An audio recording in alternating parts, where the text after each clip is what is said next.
Insiden yang dialami ibu-ibu ini nyampe enggak, Rek, ke FYP kalian, Rek? Salah satu teman ngajak aku buat, jujur aja dari awal aku udah ragu, bisnisnya terasa aneh, terlalu bagus untuk jadi kenyataan. Aku sempat bilang ke teman, tunggu ya, aku pelajari dulu.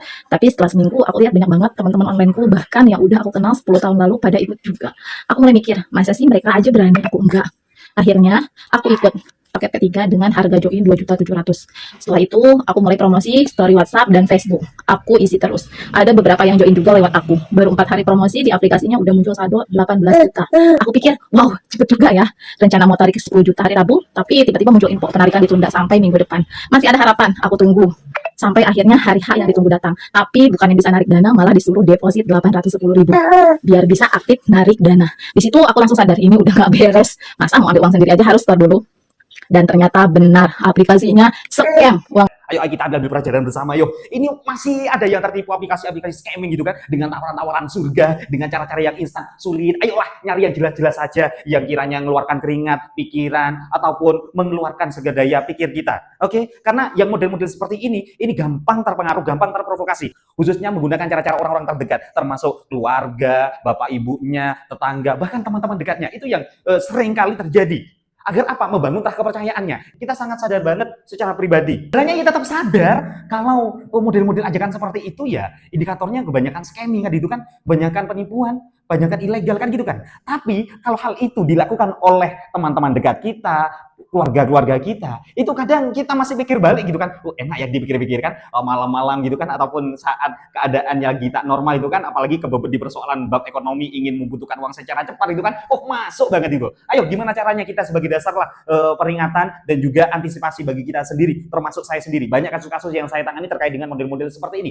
Pertama, kita lihat dulu aplikasi berasal dari aplikasi resmi atau enggak. Karena di aplikasi handphone kita atau Play Store kayak ataupun app yang lain yang ada di HP secara resmi itu. Terus yang kedua, lihat review-reviewnya. Ini tindakan cepat saja. Terus setelah itu lihat dulu. Ini indikasinya kalau mengarah terkait dengan hal-hal yang bersifat pribadi, privasi kita, termasuk dokumen-dokumen kita, KTP, KK, yang penting identitas yang lain. Jangan dulu sebelum saudara itu mengkonfirmasi dari berbagai pihak. Sekarang kan lebih enak toh, kita searching di Google, kita lihat di berbagai platform YouTube, di TikTok atau sebagainya. Lihat bagaimana sih edukasi mereka, pelajaran-pelajaran bagi mereka. Oke, selain itu juga indikasinya pertama sering mengajak sesuatu yang cepat dan tawarannya juga cepat dan tindakannya harus cepat. Jadi ada tekanan, terus ada janji di situ. Sehingga orang-orang yang lagi lemah dalam wilayah ekonomi, di wilayah pikirannya yang lagi pikir persoalan uang, gampang terpengaruh. Model provokasinya yakni dengan mengajak dan membuktikan berbagai orang telah mengikuti terhadap PT ini, kayak aplikasi ini, dan sukses semua. Kan itu kan dasarnya. Ketika kita mikir, oh ternyata bukan hanya orang dekat saya yang banyak ikut, ternyata banyak orang yang ikut juga. Nah, itu biasanya untuk orang itu bisa tertarik oleh mereka-mereka ini. Oke? Dan cara yang selanjutnya, mereka juga mikir deh, pastinya orang-orang yang diajak kita, karena kita sudah banyak pinternya sekarang itu kan, pasti juga menanyakan terkait dengan keabsahannya, kelegalannya.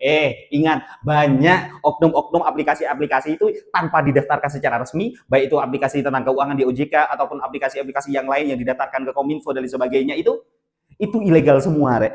Hanya nyomot logonya, nyomot kanan kiri agar orang itu bisa percaya. Pokoknya seperti ini sebagai dasar waspada bagi kita sendiri. Gak ada nyari uang secara instan, nyari penghasilan secara instan tanpa jerih payah, tanpa mengeluarkan keringat bagi kita. Apalagi sampai ada penawaran uang di depan dan ada tekanan waktu untuk segera diinformasikan dan mengajak yang lain. Udah, itu ada indikasi mendekati scam. Dan ingat, saya peringatkan ya, para oknum-oknum pembuat aplikasi yang ilegal ini, ingat ya, ancamanmu lebih berat loh.